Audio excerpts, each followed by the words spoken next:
नमस्कार. मराठा संघर्ष योद्धा मनोज जरांगे पाटील यांना विरोध प्रचंड वाढताना दिसतोय. प्रचंड म्हणजे प्रचंड वाढताना दिसतोय. आजवर जरांगेंच्या विरोधात बोलणारी जीभ आवळली जात होती. मी कापली जात होती असा शब्द वापरणार नाही, आवळली जात होती.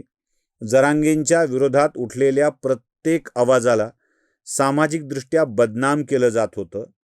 त्यांच्या वेगवेगळ्या क्लिप व्हायरल केल्या जात होत्या, शिवीगाळ केली जात होती आणि त्यामुळं मनोज जरांगेंच्या विरोधात बोलणाऱ्यांची हिम्मत होत नव्हती. अजून गंमत अशी होती की सरकारसुद्धा जरांगेंचं प्रामाणिकपणे ऐकत होतं. त्यामुळं जरांगेंना सरकारच धक्का लावत नाही तर आपण कशाला विरोधात जा, ही भूमिका अनेकांची होती. सरकारचं ऐकणं न ऐकणं, ऐकून कानावेगळं टाकणं सुरूच राहिलेलं आहे. त्यामुळं आता लोकांचं धाडस वाढू लागलं आहे आणि मनोज जरांगेंच्या विरोधात बोलणाऱ्यांची संख्या वाढू लागली आहे. आता तुम्ही म्हणाल, कुठं बोलत नव्हती लोक? आधी बोलत होती. अगोदर धनंजय मुंडे बोलत होते, अगोदर छगन भुजबळ बोलत होते, अगोदर हाके बोलत होते, नवनाथ वाघमारे बोलत होते. या सगळ्या लोकांच्या जातीचा विचार केला तर ही सगळी नॉन मराठा होती, ओबीसी नेते होते. आणि या ओबीसी नेत्यांचा विरोध होताच. त्यातल्या त्यात काँग्रेसचे, राष्ट्रवादीचे ओबीसी नेते जरांगेंच्या विरोधात फारसे बोलताना दिसत नव्हते, मुंडे भुजबळ वगळता. पण आता वडेट्टीवार काँग्रेसचे नेतेसुद्धा जरांगेंच्या विरोधात खुलेपणाने मैदानात येऊन बोलू लागलेले आहेत. वडेट्टीवारांच्या नेत्याला धमक्या देऊन तुमचा पक्ष संपून जाईल असंही जरांगे म्हणतायत, पण वडेट्टीवार बोलायचं सोडत नाही आहेत. वडेट्टीवार, भुजबळ या सगळ्यांची यादी जर काढली तर हे सगळे नॉन मराठा होते. आत्तापर्यंत मराठा नेता जरांगेंच्या विरोधात बोलत नव्हता. भाजपचाही नाही आणि नॉन भाजपचाही नाही, कारण प्रत्येकाला एक धास्ती होती. म्हणजे आमचे औषाचे अभिमन्यू पवार म्हणायचे, माझा मतदारसंघ 80% मराठा बहुल आहे, मी काय करू? किंवा नॉन मराठा भाजपचे जे आमदार आहेत ते सुद्धा म्हणायचे की आमच्या मतदारसंघात मराठा समाजाचं मतदान मोठं आहे, आम्ही बोलून कशाला अंगावर घ्यावं. पण त्यांना आता काहीतरी सांद सापडते आहे. मराठा समाजामधली लोक जरांगेंच्या विरोधात खुलेपणाने बोलू लागलेली आहेत. अमोल खुने नावाच्या व्यक्तीला तर आपण बघतोच आहोत, अगदी खुलेपणाने बीडच्या बसस्टँडवर जाऊन, रस्त्यावर उपोषणाला बसून, वेगवेगळ्या ठिकाणी, सार्वजनिक ठिकाणी जाऊन अमोल खुने आता मनोज जरांगेंना ओपनली चॅलेंज करू लागलेले आहेत. म्हणजे त्या परवा दातेंच्या उपोषणाच्या ठिकाणी येऊन तर अमोल खुनेंनी जे स्पष्टपणे बोललंय त्यातल्या काही ओळी तुम्हाला मी ऐकवतो. रमेश पाटलाला माझे सांगणे, स्टंट दुसरीकडे करायचे, कारण इथं खरा 96 कोळी पाटील बसलेला आहे उपोषणाला. आणि असे जर स्टंट करायचे असते तर तिकडे आंतरवलीमध्ये जाऊन करायचे, तिथं डुप्लिकेट पाटील बसलेला आहे आणि ते 3 वर्ष झालं समाजाला फसवितोय. तिथं स्टंट करायचे, त्याला काय साडी चोळी बांगड्या काय घालायचे तर आंतरवलीतल्या जरांगेला घालायच्या. इथं स्टंट करायचे नाही, कारण इथं आहे का कट्टर मावळे छत्रपतीचे. येणारा काळ खूप जड असणार असे जर स्टंट केले. शिव्या दिल्या म्हणजे मग मनोज जरांगेने सांगितलं काय रमेश पाटलाला इथे येऊन स्टंट करायचे? हे स्टंट एक दिवस मनोज जरांगेला खूप जड जाते आणि येणारा काळ मनोज जरांगे तुला एवढा सोपा जाणार नाही. तुझे हे सारे जे अंडे पिल्ले आहेत ना, हे सारे अमोलला माहिती आणि तू कुणाच्या जीवावर उड्या मारतोस. तुझ्या माग पक्षातले कोणचे मंत्री, सरकारमधले कोण आमदार, खासदार, मंत्री, हे सर्व मला माहिती. खरा 96 कोळी पाटील चिन्ह तू अमोलच्या नादी लाग. अमोल तुझ्यासाठी आहे का जिंदाबाज आहे. पाहिलं म्हणजे ओरिजिनल पाटील, डुप्लिकेट पाटील, काय सगळे विषय ते अमोल खुनेंचे होते.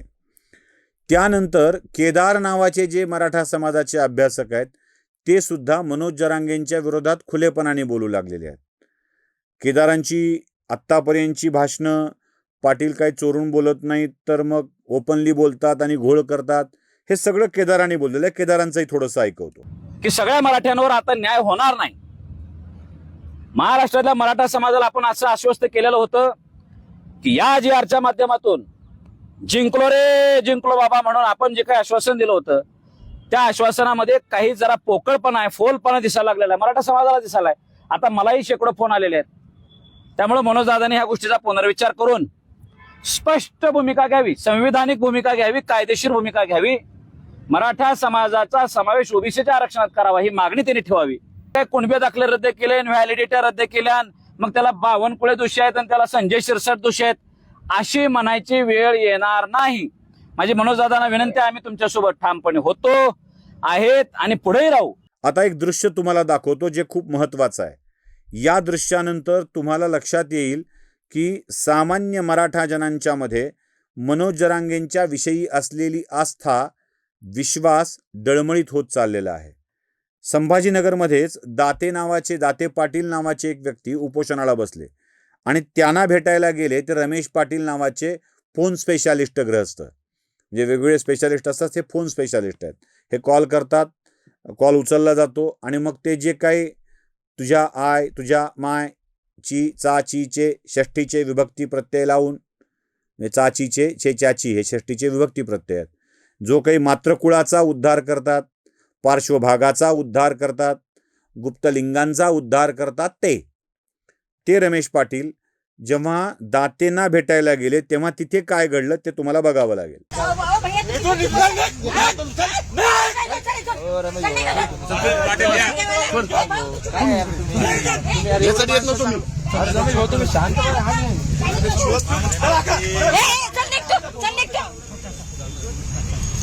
इथे येऊ शांतपणा करतो. नाही इथे येऊ शांतपणा करतो.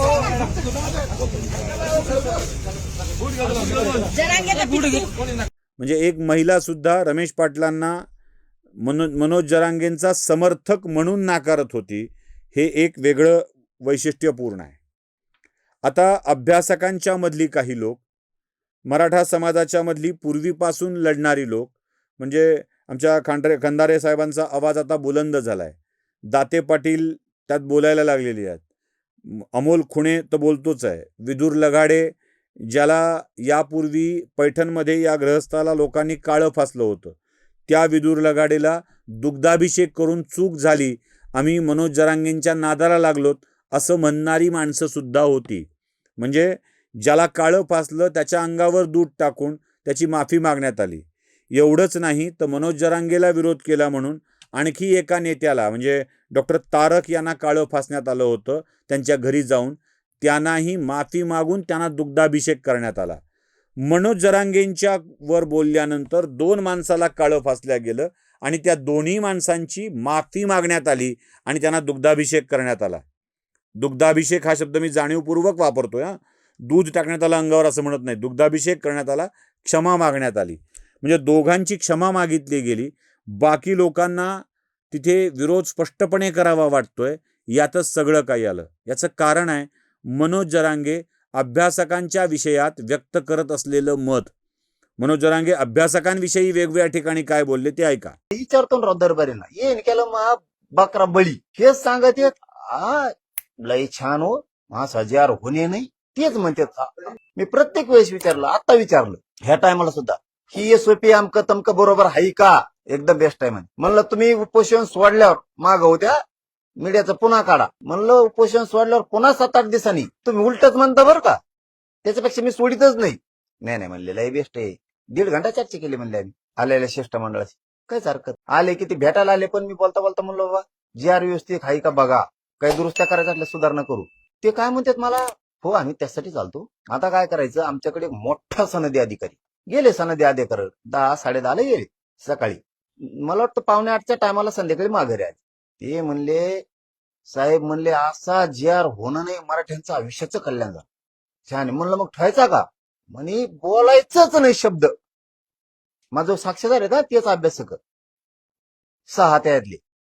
आता तेच म्हणते तेव्हा झालं तेव्हा शेवटची संधी.